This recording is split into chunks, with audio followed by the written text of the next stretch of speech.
اعوذ باللہ من الشیطان الرجیم بسم اللہ الرحمن الرحیم کرتاس دل نشست فقر شعر نمبر 265 سے لے کر 269 تک پڑھیں گے 265 سے لے کر 269 تک پڑھیں گے. کل حیاتی کل حیاتی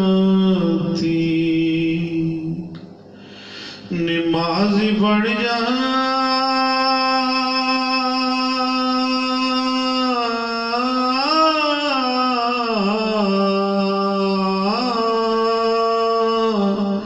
اے گھڑتی نال اے بانگا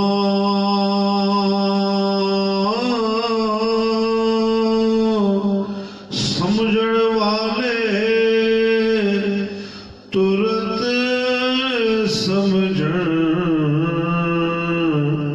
رب سونے دیا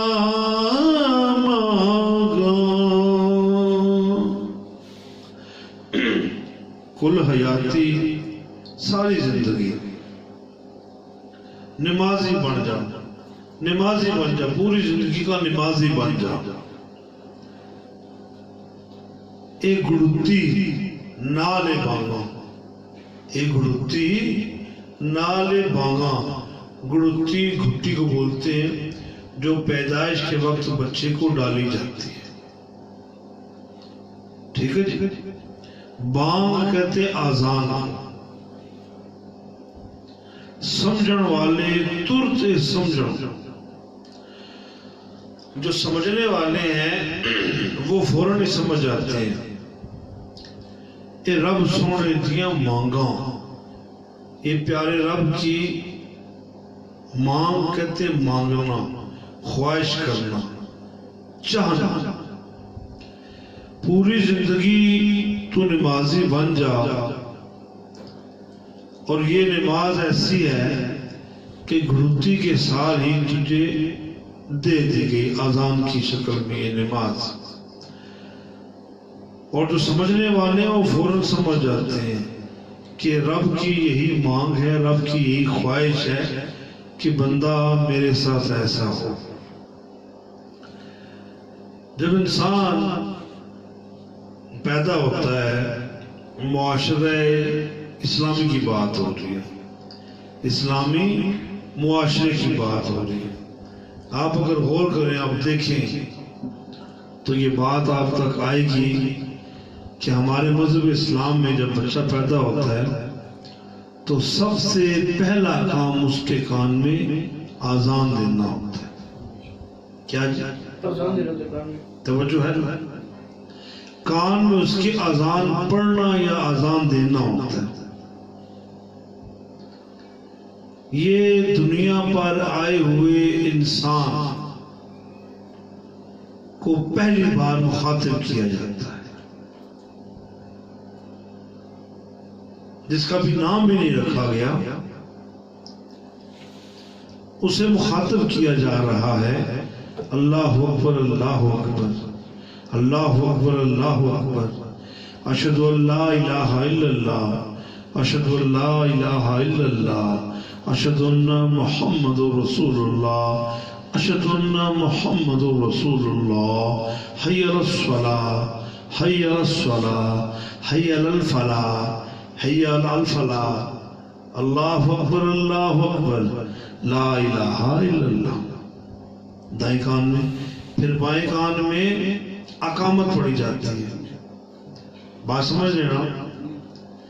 تو پھر اس کے بعد اسے گھٹی دی جاتی ہے. اب آپ ذرا اس بات پر توجہ کریں. اس بات پر اگر آپ اپنا ذہن دوڑائیں تو ایک بات آپ کو سمجھ آئے گی کہ روح زمین پر آنے کے فوراً بعد جو پیغام انسان کے کانوں تک پہنچایا گیا وہ یہ کہ آؤ نماز کی طرف، آؤ کامیابی کی طرف۔ تو آنے والے کو بتایا جاتا ہے کوئی ایسی عبادت ہے، کوئی ایسا مرحلہ ہے، اے شخص تو جس مذہب میں آیا ہے اس میں تجھے ایک پیغام دیا گیا ہے کہ تو جس مذہب اسلام میں آیا ہے تجھے پہلا سبق یہ پڑھایا جا رہا ہے کہ نماز پڑھنی ہے۔ اور جب یہ پیغام دے دیا جاتا ہے تو دوسرے کان میں اقامت پڑھی جاتی ہے، اور پھر جب یہ دونوں کام پورے ہو جاتے ہیں اسے کہتے ہیں لے منہ میٹھا کر، لو منہ میٹھا کرو۔ تو منہ عموماً تبھی میٹھا کروایا جاتا ہے جب کوئی بہت بڑی خوشخبری ملتی ہے۔ تو یہاں سمجھ جائیں کہ نماز ہماری گھڑتی نہیں، ہماری گھٹی نہیں، نماز کی معافی نہیں، نماز کی معافی نہیں۔ اور بانگ لفظ آزان جو پڑھتے ہیں، جو آزان دی جاتی ہے اس کی طرف اشارہ ہے کہ اس کے کان میں آزان دی جاتی ہے اور اسے بتایا جاتا ہے خوش نصیب تجھے مبارک ہو تو امت مصطفیٰ میں پیدا ہوا۔ اور پھر یہاں پر اللہ کی ذات فرماتی ہے اور اللہ تعالیٰ کی اس بات کو شاعر لکھتا ہے، بتاتا ہے، پڑھاتا ہے کہ جو لوگ عقل مند ہیں وہ سمجھ جاتے ہیں کہ جو ہماری زندگی میں جو سب سے پہلی چیز ہمیں بتائی گئی، ہمارے کانوں میں کہا گیا کہ آؤ نماز کی طرف، آؤ نماز کی طرف، آؤ کامیابی کی طرف، آؤ کامیابی کی طرف، ایک کام کا پیغام، ایک کام کرنے کا اس پیدا ہونے والے کو پیغام دیا جا رہا ہے، اسے بتایا جا رہا ہے کہ تمہیں مبارک ہو، تم امت مصطفیٰ میں پیدا ہوئے ہو، نبی پاک علیہ السلام کے غلام پیدا ہوئے ہو، اور تمہیں نماز پڑھنی ہے اور تمہارا منہ میٹھا کروایا گیا ہے۔ تو جو عقل مند ہے وہ سمجھ جاتے ہیں کہ رب اپنے بندے سے یہی چاہتا ہے، رب اپنے بندے سے یہی چاہتا ہے کہ اے بندے تمہیں نماز پڑھنی ہے۔ اللہ ہم سب کو نماز پڑھنے کی توفیق عطا فرمائے۔ لگ گئی چوٹ، لگ گئی چوٹ یارو لذتاں والی،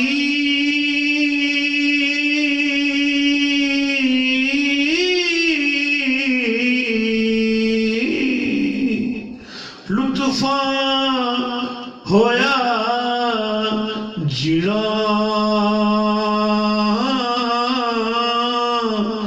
زہر پیالہ کوڑا ترشاں سکھا ہویا ہن پیڑا۔ لگ گئی چوٹ یارو لذتاں والی، دوستو ایسی چوٹ لگی ہے جس میں مزہ آ گیا ہے، محبت آ گئی ہے، لطف آ گیا ہے، لطفاں ہویا،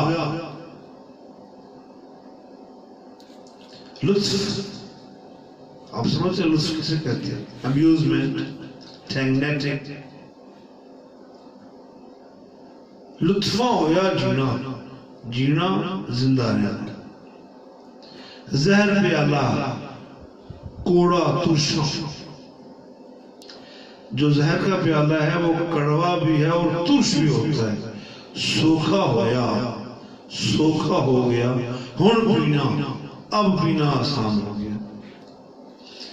چوٹ شاعر کہتا ہے مجھے چوٹ لگی ہے لذت والی، اور اتنی مزیدار چوٹ لگی ہے کہ زندگی لطفوں کی نظر ہو گئی ہے۔ یہ یاد کرو گے اور کیا یاد کرو گے اوئے، اور کیا یاد کرو گے اوئے، کس قدر تمہیں وہ بات کھول کھول کر بتائی جا رہی ہے۔ یہ جو زہر پیالہ ہے نا، یہ کڑوا ہوتا ہے، یہ کڑوا ہوتا ہے اور ترش بھی ہوتا ہے، کڑوا ہوتا ہے ترش بھی ہوتا ہے، لیکن سوکھا ہو جاتا ہے، آسان ہو جاتا ہے پھر پینا۔ اب یہ چوٹ کیا ہے؟ اقبال فرماتے ہیں تو بچا بچا کے نہ رکھ اسے، تیرا آئینہ ہے وہ آئینہ، تو بچا بچا کے نہ رکھ اسے، تیرا آئینہ ہے وہ آئینہ، کہ شکستہ ہو تو عظیم تر ہے نگاہ آئینہ ساز میں۔ اور قرآن پاک میں فرمایا ہے کہ خدا ٹوٹے دلوں کی دعا سنتا ہے۔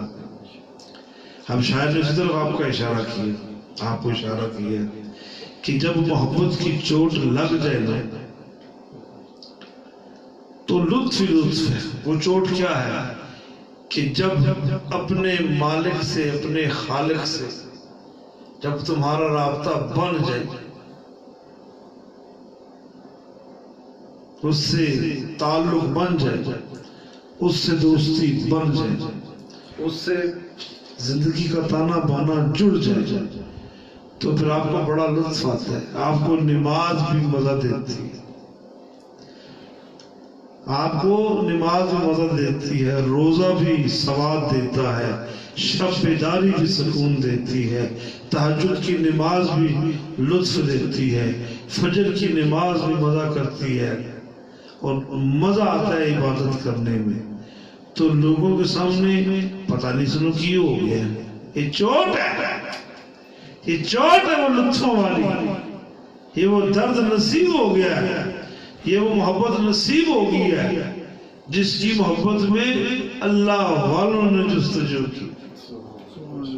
اللہ کے محبوب علیہ السلام نے حکم فرمایا کہ تم اس طرف بڑھو، تم اس طرف چلو، تو زہر پیالہ کوڑا ترشاں، ایک شخص نے جوس پیا آم کا، رس پیا گنے کا، رس پیا انار کا، رس پیا انگور کا، وہ تو ذائقہ بتا سکتا ہے، لیکن جس نے پیا ہی نہیں وہ ذائقہ کیا بتائے گا؟ لیکن شاعر یہاں بات بڑی عجیب کر رہے ہیں کہ شاعر نے تو یہ پیالہ پیا ہے، آئے آئے آئے آئے، شاعر نے یہ پیالہ پیا ہے دوستو صاحبو، اے صاحبو، شاعر نے یہ پیالہ پیا ہے، اسے تبھی تو پتہ ہے یہ کڑوا بھی ہوتا ہے اور ترش بھی ہوتا ہے، وہ سمجھ آئی؟ شاعر کو یہ نصیب ہوا ہے، یہ کڑوا بھی اور ترش بھی ہوتا ہے، سوکھا ہو گیا، سوکھا ہو گیا، ہون جینا، جو پہلے جینا تھا وہ کچھ اور تھا، جینے کا مزہ تو اب آیا ہے، جینے کا مزہ تو اب آیا ہے، پہلے کچھ زندگی تھی، زندگی کا مزہ تو اب آیا ہے جب اس سے لگ گئی ہے، جب اس سے لگ گئی ہے اب زندگی کا مزہ آیا ہے، پہلے کچھ زندگی تھی، زندگی تو یہ ہے جو اس کے نام کر دی۔ ایک بابا جی ایک اللہ والوں کے پاس حاضر ہوتے ہیں تو بیٹھتے ہیں نشست میں، اللہ والوں کا ایک انداز ہے، وہ محبت تقسیم کرتے ہیں، وہ پیار تقسیم کرتے ہیں۔ بابا جی سے پوچھنے لگے، بابا جی کہاں سے تشریف لائے؟ انہوں نے اپنی جگہ بتائی کہ فلاں جگہ سے آئے ہیں۔ کہا بابا جی ماشاءاللہ آپ کی صحت بہت اچھی ہے، آپ کی عمر کتنی ہے؟ بابا جی نے فرمایا کہ میری عمر 11.5 سال ہے۔ کیا؟ 11.5 سال میری عمر ہے، بابا جی فرمانے لگے۔ تو جو دربار میں بیٹھے ہوئے لوگ تھے وہ کہہ کے مار کے ہنسنا شروع ہو گئی۔ دیکھیں بیٹھے دربار میں تھے لیکن نصیب نہیں تھا، آئے آئے آئے، بیٹھے دربار میں تھے لیکن نصیب نہیں تھا۔ تو جو